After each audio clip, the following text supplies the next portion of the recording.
This is News 25 with Deanna O'Donnell. News 25, local news you can count on. News is brought to you by J.K. Nelson Law.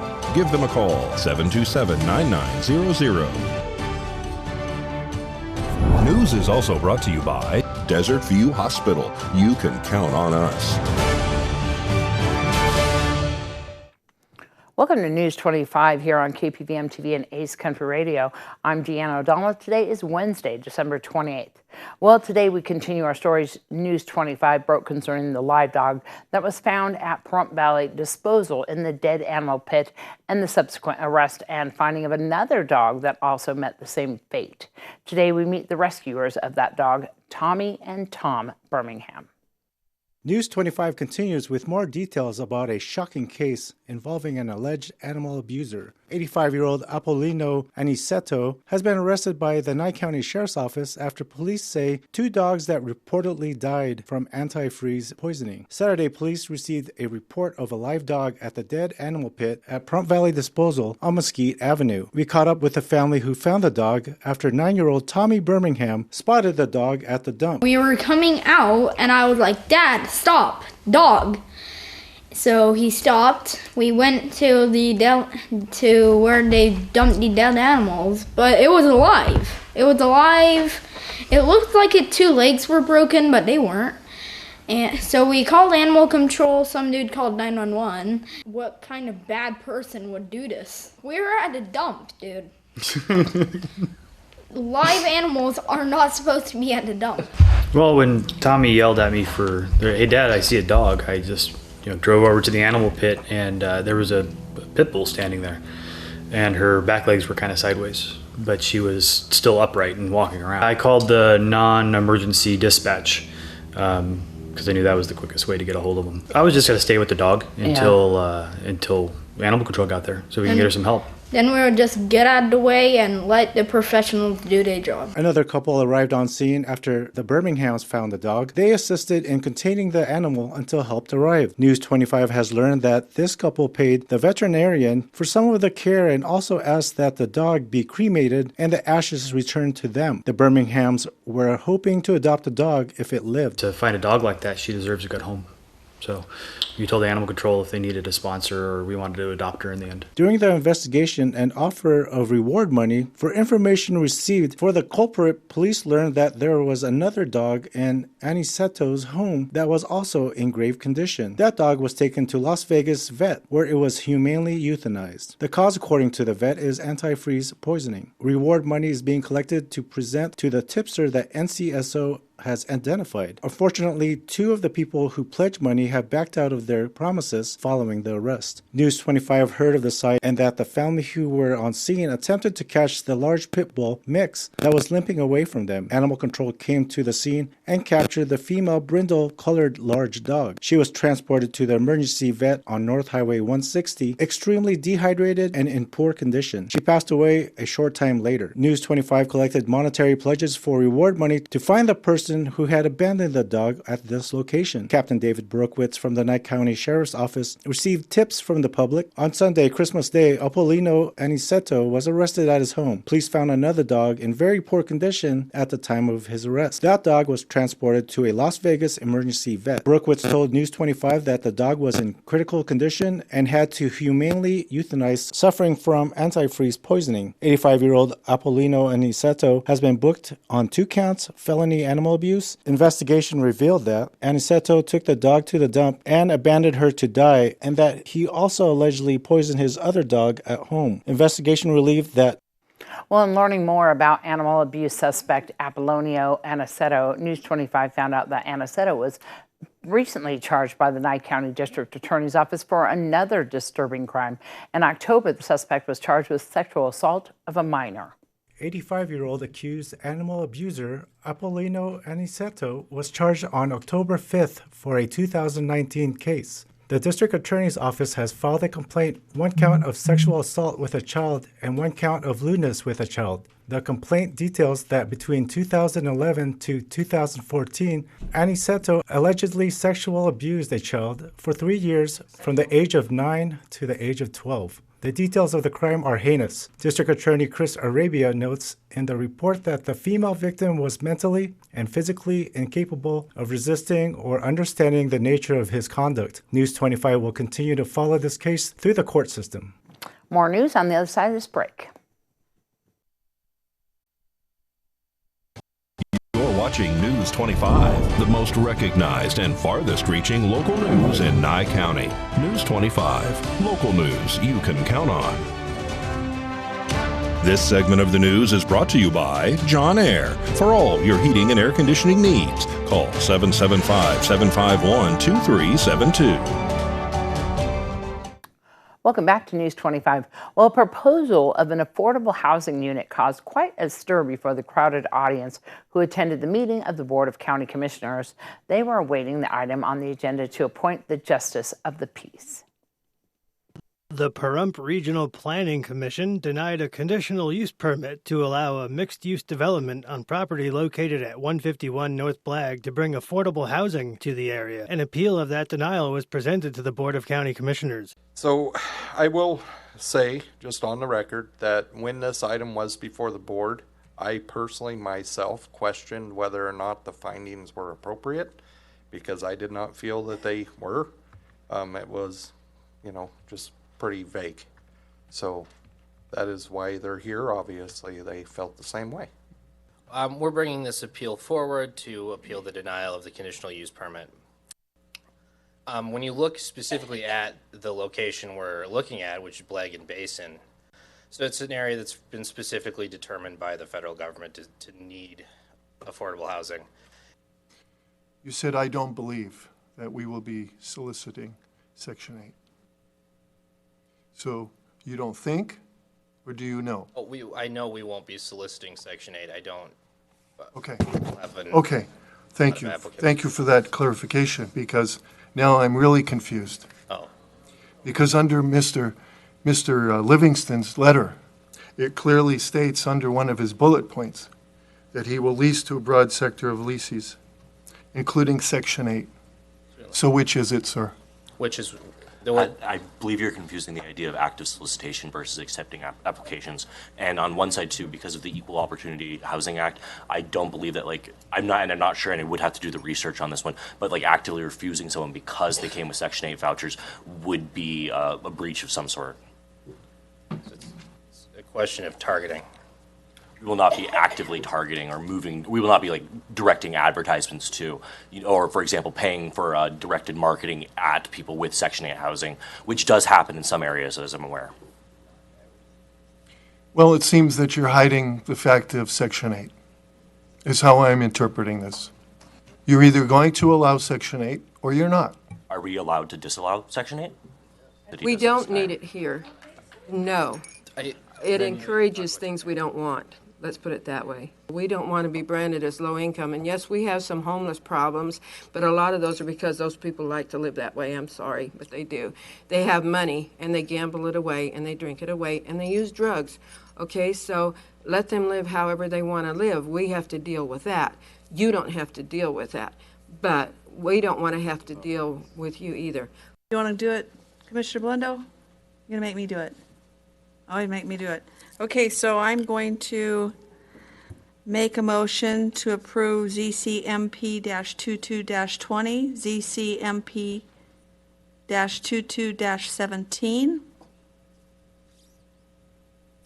I don't see anything else I need to say. Is that good for the DA's office? Thank you. Do I have a second? I'll second. I have a motion and a second. Is there any more comments from the board? Not hearing any, I'm called for the question. Aye. Aye. Nay. Jabor's nay. Carboni's nay. And that vote once again was 3-2 against the affordable housing unit. Well, according to Valley Electric Association, an electrical outage last night affected 930 VEA members here in Pahrump due to a pole fire near Gamebird Road and Pahrump Valley Boulevard. Crews were able to isolate some of the circuits, leaving 205 people out while they temporarily fixed that pole. All members were restored, and the cause of the incident was reportedly weather-related, and of course that has been permanently fixed now. Well, if you have a live Christmas tree, there is Christmas tree recycling happening at the Nevada Cooperative Extension. That's on the corner of Calvada and Dandelion Street. That'll be until January 22nd at 1651 East Calvada Boulevard. You can drop off your live cut tree. You have to take off all the ornaments and of course the tinsel, if you're still using tinsel, and they are going to be recycling that and using it for mulch in their garden right there at the corner of Calvada and Dandelion Street. For more information, you can give them a call, 775-990-8322, and until January 22nd. Well, a local woman was found sleeping in someone's recreational vehicle that was parked at the Saddle West Hotel. A motorhome owner finds a woman sleeping in his bed at a local casino. On December 17th of this year, local authorities responded to the Pahrump Saddle West Casino for a report of an unknown female sleeping inside a motorhome not belonging to her. According to the Nye County Sheriff's Office declaration of arrest, officers made contact with the owner of the motorhome, who discovered a woman later identified as a white female named Courtney Haddix, sleeping in his motorhome bed. As officers spoke to the suspect, she told them the RV was unlocked and went inside to sleep. In the deputy's report, she said she wanted a safe place to sleep and even ate some of the owner's food. After authorities read the Miranda rights to the female, she told them she was aware it was illegal to enter someone's motorhome, but said to officers she had nowhere to go. Deputies arrested Haddix for the alleged crime of burglary of a motor vehicle and was transported to the Nye County Detention Center. All right, more news after News 25 returns. You're watching News 25, brought to you by Mountain West Lawyer, Injury Attorneys, 727-9500. Also brought to you by Silver State Health. Visit silverstatehealth.org or call 702-471-0420 for an appointment. News 25, local news you can count on. Well, a driver of a vehicle that was struck by a hit-and-run driver followed that individual as they fled the scene. NCSO deputies were dispatched on December 23rd to the intersection of Old West Avenue and Highway 372 for a report of a hit-and-run. The reporting party stated her vehicle was struck by another vehicle and that the driver fled the scene. She described the suspect vehicle as a dark gray Jeep bearing a Nevada license plate. Deputies located the vehicle traveling northbound on Old West Avenue and conducted a traffic stop. While speaking with the driver, officers said they noticed the driver, identified as Taylor Myers, movements and speech were slow. According to the report, Myers admitted he smoked 2 hits of his marijuana vaporizer pen and took 1 shot of vodka at approximately 8 a.m. that day, and said he was not paying attention while driving when he struck the victim's car. Police report that Myers told them he did not stop at the scene of the crash because he did not realize his vehicle struck the reporting party's car, but he did notice that the vehicle was following him and attempted to drive away because he was afraid. During a search of Myers' vehicle, deputies located the vaporizer pen in the center console. Officers conducted a field sobriety test on the subject and he passed. Officers arrested Taylor Myers for suspicion of DUI and transported him to the Nye County Sheriff's Office Detention Center, where they received consent for a blood draw. Well, the Veterans Administration is back with town hall meetings. The most recent one held was full of important benefit information for veterans and their families. We are doing our first in-person town hall in almost 3 years because of the COVID pandemic. We haven't been able to do that. This town hall is in support of the PACT Act Week of Awareness. Every state in the country is doing a PACT Act focus event to talk about the additional PACT Act law that was signed into law by the president on August 10th.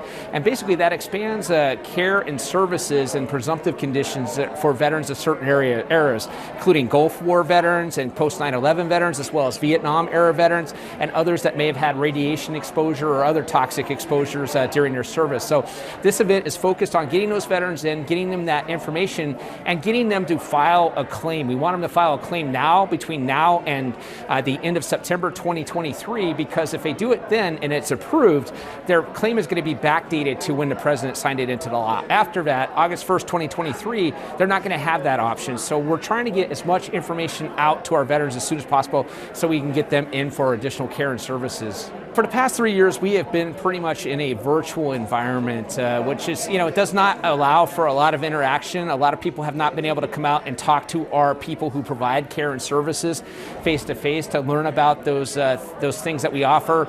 Pretty much in a virtual environment, you're not able to address personal issues or one-on-one issues. So by having this event, we have the subject matter experts here today that can talk to a veteran one-on-one about his or her needs or his or her concerns or questions and help them get that services and care or situation that they have taken care of. Obviously, our primary focus for having the event was to support the VA nationally with the PACT Act, but you really can't support the PACT Act without showing veterans what is available to them or addressing their needs. So we have about 30 different organizations here today providing information and pamphlets and answering questions about the various services that are available to veterans here at the VA so that they are aware of the full complement of if they come in or this is their first time they are qualifying for health care under the PACT Act, what's available to them as a veteran. The feedback is very positive. I think we are still within a pandemic type situation, post-pandemic type situation, but we still have a lot of things going on out there in the community with COVID, RSV, flu. This is an opportunity for veterans to get those needs addressed here face to face, but I think it's been very positive for them to actually come back in and talk to face to our staff members about their care and services. It's been very positive. Just like to ask people if they were unable to make it out here today, we will have a town hall today. We are going to record that. We're going to put that up online. I would ask people to tune into that. I would ask them to just download as much information as they can. I believe it's myva411/PACT is the website you can go to and get more information. Animal Society is proudly at their new location, showing dogs and cats available now for adoption. Today, we meet Snickerdoodle. Today's Save a Pet segment is made possible by Realty Executives in Action. Put the team at Realty Executives in action for you. Hi, this is Pat with Never Forgotten Animal Society. I'm reporting from our new location at 3091 North David off of Bella Vista in the north part of town. With me is Snickerdoodle. Snickerdoodle is what we are calling a Rottie Doodle. Her mom was a Rottweiler, dad was a Poodle. Now, Snickerdoodle has all of the coloring of a Rottweiler, but she's got the fur of a Terrier, and she is going to be somewhere between 30 and 50 pounds when she's full grown. She is a very sweet girl. She just loves to be held, and she loves to be part of everybody's life and involved in everything, and she is going to make someone a wonderful companion. We are available Monday through Saturday from 10 until 5 every day, with the exception of this coming weekend. And Snickerdoodle is available now. No appointment is necessary. You're welcome to come in and visit her anytime. We do ask you for your patience, though, because we are just moving in, and so all of our improvements have not been done yet. So if you would be kind enough to be patient with us, we would really appreciate it. And again, we're going to be open Monday through Saturday from 10 until 5 most days, and no appointment necessary. Our phone number is 537-8674, and this is Snickerdoodle, and she's available now. Her adoption fee is $350, includes her spay, all of her vaccinations, rabies, and microchip. And her name is Snickerdoodle. Please come by and say hi. News 25 WeatherCam is brought to you by Lerner and Rowe Injury Attorney's Office in Pahrump. In a wreck, need a check? Call 702-877-1500. All right, taking a look outside at our sunset. We're going to have what's in store for our weather right after this break.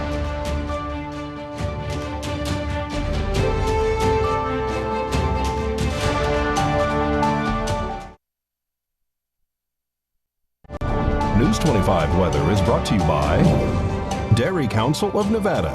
The splash of cream in your coffee, the dollop of sour cream on your burrito. The melted toasty cheese on your pizza. Undeniably delicious. Undeniably dairy. Enjoy what's real.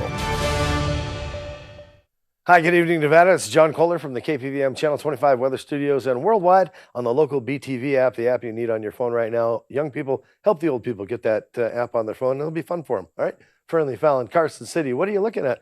Low 40s for temperature-wise, but boy, you got all kinds of wind, snow. Schmutz advisory up there. If you're traveling north, the roads could be dicey. Be careful. Out in Tonopah, 36 degrees. That's the Cool Spot Award winner. Goldfield at 40, 55 was Beatty, and 61 in Amargosa, our Hot Spot Award winner. Vegas close behind. Oh, they almost stole it from you. 60 degrees, but number 2 tries harder, Vegas. It's okay. Death Valley at 70 degrees feels pretty good. And here in the Paradise of Pahrump, let's take a look at 53 degrees, 54. I even like that even better. High today of 60 degrees. Awesome. Northwesterly winds at 9 miles per hour. That humidity really kicking up at 46% and hanging with us all day. You'd think we'd get some rain, but not so much. A lot of clouds today, and maybe some sprinkles here and there as the sun rose this morning at 6:54. Set this evening at 4:37. We're heading for a low tonight at 35 degrees with 5-mile-an-hour winds and that humidity really kicking up to 53%. We're going to see rain tomorrow? I don't think so. Actually, next couple of days is going to be cloudy for sure. Next 7 days is going to be cloudy for sure. Saturday, Sunday, that's the money days. New Year's Eve, New Year's Day. Rain's going to start late in the evening, 48% chance, continuing into Sunday at 39%. Should kill any wayward sparks. That wind is going to be up to 18 miles per hour. Might be extra careful where you're aiming your fireworks on New Year's Eve. But Monday, Tuesday, the pleasant resolve of 8-mile-an-hour winds. Maybe some little bit of rain sprinkling us down on Wednesday, starting that New Year's fresh. What do you think? Let's make some plans. Back to the desk. Here's Deanna. All right, well, that's going to wrap up this edition of News 25. I'm Deanna O'Donnell from all of us here at KPVM TV and Ace Country Radio. Have a great night. We'll see you back here tomorrow. And happy birthday to Jonathan.